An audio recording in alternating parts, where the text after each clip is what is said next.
بسم اللہ الرحمن الرحیم۔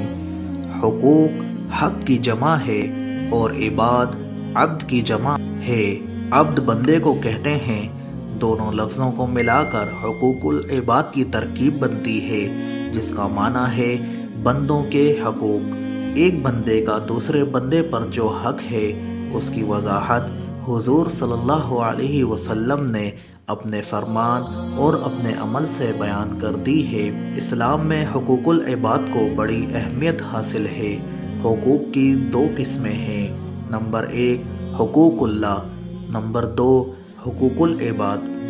حقوق اللہ سے ایسے حقوق مراد ہیں جو اللہ تعالیٰ کی نسبت بندے پر لازم ہوتے ہیں، مثلا عبادات، نماز، روزہ، حج اور زکوٰۃ وغیرہ، یہ سب حقوق اللہ میں شامل ہیں۔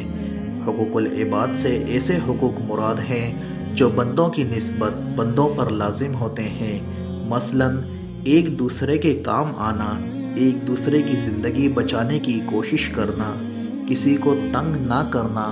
حقوق اللہ اور حقوق العباد دونوں بہت اہم ہیں، کیونکہ ان کو پورا کر کے ایک انسان اللہ تعالیٰ کی رحمت اور بخشش کا حقدار اور مستحق بن جاتا ہے۔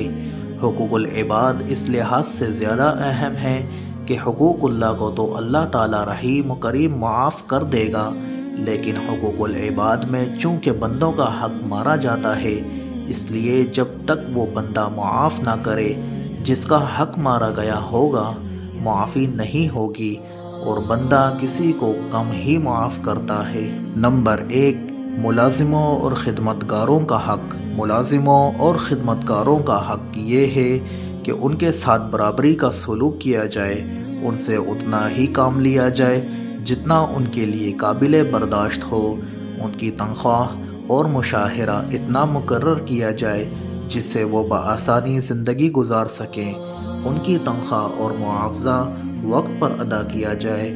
حدیث پاک میں آتا ہے کہ مزدور کا پسینہ خشک ہونے سے پہلے اس کی مزدوری ادا کی جائے۔ نمبر 2 پڑوسیوں اور ہمسایوں کا حق۔ اسلام میں ہمسایوں اور پڑوسیوں کے حقوق پر بہت زور دیا گیا ہے۔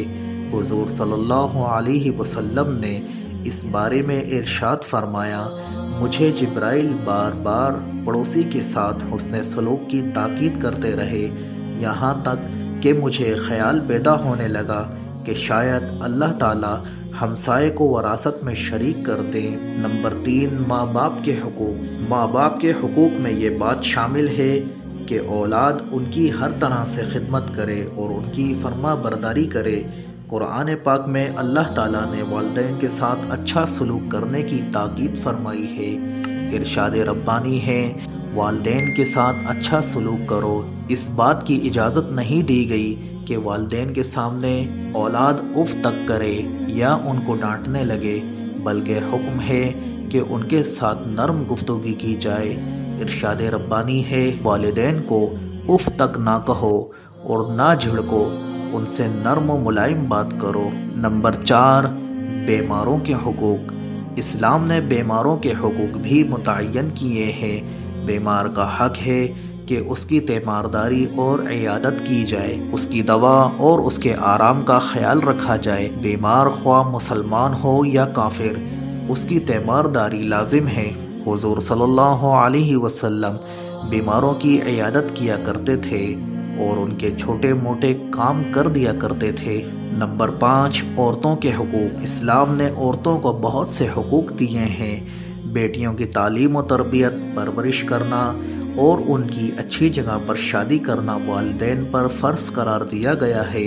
ان کی عزت و ناموس کی حفاظت کو لازم قرار دیا گیا۔ شوہر پر لازم قرار دیا کہ وہ اپنی بیویوں کے ساتھ اچھا سلوک کریں۔ نمبر 6 یتیموں کے حقوق۔ یتیم وہ افراد ہوتے ہیں جو ابھی کم عمر ہوتے ہیں اور ان کے باپ کا سایہ ان کے سر سے اٹھ جاتا ہے۔ انسانوں کا یہ طبقہ نہایت بے کس و لاچار ہوتا ہے۔ اسلام نے یتیموں کے ساتھ اچھا سلوک کرنے کی تاکید فرمائی ہے، ان کے مال کی حفاظت کرنے کا حکم دیا ہے اور ناجائز طریقوں سے ان کا مال کھانے سے روکا ہے۔ ان کے بالغ ہونے پر ان کا مال ان کو لوٹانے کی تاکید فرمائی ہے۔ نمبر 7 جنگی قیدیوں کے حقوق، جنگی قیدیوں کے ساتھ اچھا سلوک کرنے کی تاکید ہے۔ غزوہ بدر کے جنگی قیدیوں کے ساتھ صحابہ کرام نے مثالی سلوک کیا۔ وہ خود نہیں کھاتے تھے لیکن جنگی قیدیوں کو کھلاتے تھے اور ان کے آرام کا ہر طرح سے خیال رکھتے تھے۔ نمبر 8، اولاد کے حقوق۔ اولاد کا حق ہے کہ ان کی زندگی کی حفاظت کی جائے، اور زمانہ جاہلیت میں سنگ دل لوگ اپنی بیٹیوں کو زندہ دفن کر دیتے تھے۔ اسلام نے اس سے منع فرمایا۔ ارشاد ربانی ہے، اور اپنی اولاد کو مفلسی کے خوف سے قتل نہ کرنا، کیونکہ ان کو اور تم کو ہم ہی رزق دیتے ہیں، کچھ شک نہیں کہ ان کا مار ڈالنا بہت سخت گناہ ہے۔ اس طرح بنیادی ضروریات کی فراہمی بھی اولاد کا حق ہے۔ بنیادی ضروریات میں کھانے پینے، رہائش اور فلاح کی سہولتیں شامل ہیں۔ بنیادی ضروریات کے علاوہ اولاد اس بات کی بھی حقدار ہے کہ حسب مقدور ان کی تعلیم و تربیت کا خیال رکھا جائے۔ نمبر 9، رشتہ داروں کے حقوق۔ رشتہ داروں کے حقوق میں یہ بات شامل ہے کہ ان کی ضروریات کا خیال رکھا جائے تاکہ انہیں غیروں کے آگے ہاتھ پھیلانا نہ پڑے۔ رسول اللہ صلی اللہ علیہ وسلم نے فرمایا، رشتہ داروں سے تعلق توڑنے والا جنت میں داخل نہیں ہوگا۔